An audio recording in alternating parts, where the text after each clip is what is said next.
Hello. Today, we're delighted to be here with Dr. Lynn Kozak of McGill University, who has translated the Iliad, and you can see her performances on previously on the Iliad on YouTube, and it's virtually viral for certainly for an ancient text. Um, and We're delighted to have you with us today, Lynn. Welcome. Thank you so much for having me. Well, I got to ask about this project because I first came across it actually taking a course from your mentor, Dr. Bruce King, who showed us this, and I was enthralled. And basically, you're standing in front of a very receptive and welcoming audience in Canada, and tell us what happens previously on the Iliad. Yeah, so I had written a book a few years earlier that was arguing that the Iliad, you could kind of understand ancient epic and some of the techniques of ancient epic as functions of serial narrative, of what it means to be able to keep a long narrative in mind for both an audience and a performer with breaks over a long period of time. So I wanted to kind of test this out in reality by doing a serial performance of the Iliad. So I did about anywhere between 40 and 60 minutes of text a week. And I allowed the collaborators I had, who were directors from a variety of different creative performance fields, to define the end of each week, to kind of start to shape a different understanding of what episodes might look like. And I just started doing it. I have this I've had discovered through previous performances that I can remember quite a lot of text if I'm actively translating it. So I never write it out in English. I just translate it over and over again from the Greek. I only work from the Greek text. And I can actually remember about an hour of text. Actually, I can remember more than that because I also did a longer chunk of the Odyssey after I did that project. That was about 2.5 hours. So I can remember quite a lot of text if it's an active translation process. So yeah, so I just started at this bar, not too far from campus, and I was really shocked at how many people showed up. I think the first night we had something like 60 or 65 people. And it really grew over the seriality. I think it was 28 or 29 weeks. So we started in January, we finished in August. And we really kind of built a community around it. Some people would come every single week. Some people made friends at the bar coming to these performances. Some people would bring snacks. Like it was really kind of wonderful to see what happened organically around it that I certainly didn't expect. So that was very, and to have these people responding to these words was quite overwhelming week in and week out. So let me just delve into that process a little bit because it's quite extraordinary, and yet, of course, in some ways, I think reflects ancient practices. You're taking the Greek text, not as you're not looking at the Greek text as you perform, because you're really up there without any text at all. So the Greek text is your model, and you're actively translating, and it'll come out different every time. uh because the Greek text is in your is already learned by heart, and then you're just kind of you're acting like your own translator, as if you were somebody was saying it to you. And It's almost impossible to describe the process, and it's kind of a cognitive mystery to me because I haven't memorized the Greek or the English. So if you asked me to recite the Greek, I couldn't recite the Greek. And I also, it's actually, but what happens, like the way it would work is Monday nights we would perform. Tuesday I would sit down with the Greek text and do my first translation pass, looking words up and the whole thing. Wednesday we would sit down with the director for the first time, and I would try to read in English from the Greek, having done that translation work the day before. And then I would get up on my feet and we would rehearse Thursday, Friday, Saturday. And I would just be looking at the Greek text and translating from the Greek every time that we ran through a section.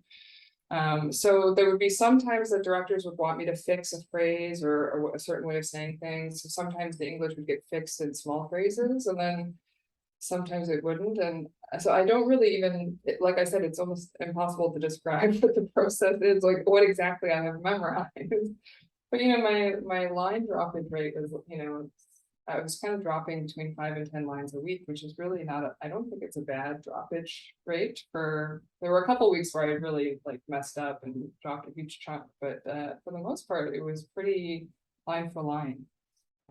But it did mean there was flexibility. And one of the reasons I wanted to do the performance this way is because I had translated both epic and tragedy for performance, and then often found it frustrating when I was hearing the actor say something that I just didn't feel quite right about, or didn't quite like the translation. But of course, I can't change it on an actor because I feel terrible. That would be really mean to like last minute line changes.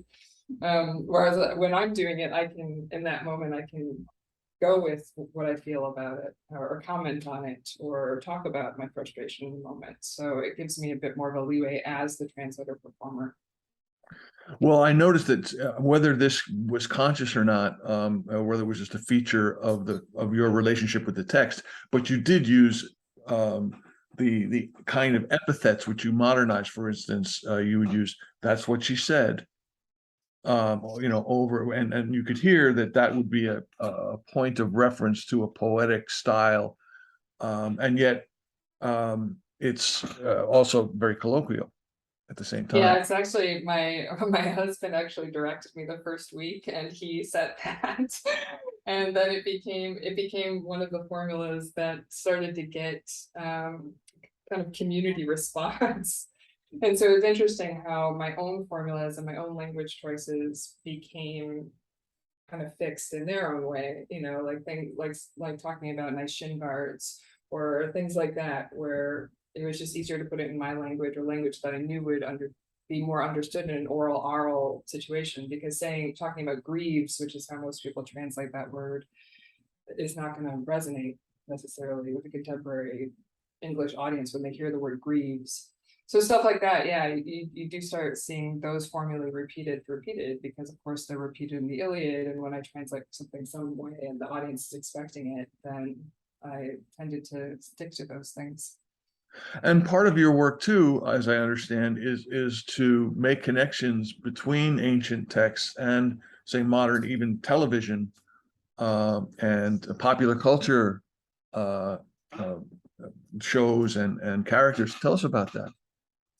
Yeah, I mean, I work on reception, so I'm interested to some extent as to how contemporary culture takes on ancient stories, or responds to ancient stories. I've worked a lot on the television show Hannibal because it responds directly to the Iliad. Although I would say that I'm more interested in actually just having a contemporary conversation around the Iliad. I'm really, or around ancient tragedy, or I'm really still kind of addicted to these texts and these stories. And so I think for me, doing this project was just a way of me getting to get even closer to the Iliad. I've read it so many times, I've worked on it, read it, but actually embodying those characters and actually saying all those words and telling the story, getting to tell the story as, some combination of myself and the Iliadic narrator and the Iliadic characters. It's just an incredible experience, and it's something that, it's wonderful getting to teach the Iliad, but actually getting to tell somebody the Iliad and getting to bring them into that experience with you, it was just, that's a real thrill for me. So, if HBO ever did a great show that was actually based on the Iliad, that was just an Iliad, like I would be so thrilled, because I don't know why they haven't, because it's an incredible text, and it would definitely fit in. It's better than Game of Thrones even, I think. Right. Oh, yes. Well, the other question I was going to bring up, you were kind enough to send us a transcription of a short period, which is going to appear in Sign and Breath. And you were asking, you say, do you think this is appropriate? Because it's particularly grotesque, the piece you chose. And it features not only the violence, but also the sense of weird, brutal play. And I'm wondering if we couldn't kind of replay that little scene, those little 34 lines, either if you choose to read it, or if you would just choose to kind of do a little segment as you do it previously on the Iliad. This is the scene where Patroclus who kills the charioteer of Hector. And I think it was Bruce King who pointed out. He said that something like Hector loses 11, charioteers. It's kind of it's kind of Not like the position you want to sign up for. wearing the red security shirt on Star Trek. Yeah, so I have to actually talk about red shirts in my book on the Iliad. Yeah, I would love to. I haven't memorized this passage again. I actually purposefully didn't look back at the Greek to transcribe this because I wanted to keep the orality from my performance and not obsess over the fidelity of it. Right. But yeah, I can read it now. I mean, it was one of my favorite passages, one of my favorite deaths, and I actually had a show called My Favorite Deaths that focused on some of these. And I just like how self-contained it is. So it's the death of Cebriones. And I'm just going to go into it. So Hector ordered Cebriones, who is his awesome charioteer, to strike the horses and drive them back into the battle straight at Patroclus. And Patroclus on the other side, he jumps down from his chariot to the ground. It's got a spear in his left hand. With his right, he picks up this jagged piece of marble rock, his hand just wrapping all the way around it. And he makes a throw. He really puts his weight behind it, that kind of throw that no man can avoid for long. And it's not in vain because it hits Cebriones, Hector's awesome charioteer, who's holding the reins. The sharp rock hits him right in the middle of the forehead, and the eyebrows, they can't stand up against this rock. The whole skull just kind of caves in and his eyeballs fall out. His eyeballs fall out to the ground and lie in the dust at his feet, and then he falls. He falls like an acrobat or like a tumbler, head first out of the well-made chariot, and the life left his bones. And oh, Patroclus. Patroclus, you really wanted to make fun of him, didn't you? Now Patroclus, he comes running over and he says, "Oh boy, did you see how graceful this man was? I mean, he was like a diver. I mean, if we were all right now on a boat on the fishy sea, even in a storm, this man diving like this, he would fill our bellies with delicious oysters. I mean, that's how well he just dove off that chariot onto the plain. I mean, who knew? Who knew that Troy had such great divers?" That's what Patroclus said. And now, like a lion, you sprang, Patroclus. You sprang toward the corpse of Cebriones like a lion who goes into the sheepfold, even though he's already been hit in his chest and his own courage is going to kill him. That's how you sprang, Patroclus, onto the hero Cebriones' corpse. And Hector's on the other side, and he gets down from his chariot to the ground. So now these two clash over the corpse of Cebriones, like wrangling lions up in the mountains, two lions who are both starving over the corpse of a dead deer. That's how these two masters of the war cry now fought over the corpse of Cebriones, Menoetius' strong son, Patroclus, and shining Hector, just desperate to cut each other's flesh with the pitiless bronze. Now Hector, he grabs a hold of the head and he won't let go. And Patroclus, he's got the feet on the other side. So now the whole battle from both sides happens all around the corpse of Cebriones, like when the east wind and the south wind crash into one another up in the woods, in the deeps of the mountains. And all the tall trees there, the oak and the ash and the tall cherry, all of them with their branches outstretched and tall, clatter together with the wind's force and scream as the branches break in an unholy sound. That's the kind of sound that came now as the Trojans and the Danaans clashed over the body of Cebriones, wanting to cut each other down. Not one of them thought about deadly fear. And so many spears fixed in the ground, sharp spears all around the body of Cebriones, and arrows flew, jumping off their strings, and rocks came raining down, clattering off the shields of men all around the corpse of Cebriones. But Cebriones, he just lie there in the whirlwind of dust, massive in his mass. He had forgotten all about chariot driving. Lynn Kozak, thank you so much for that marvelous rendition. And thanks for joining us today.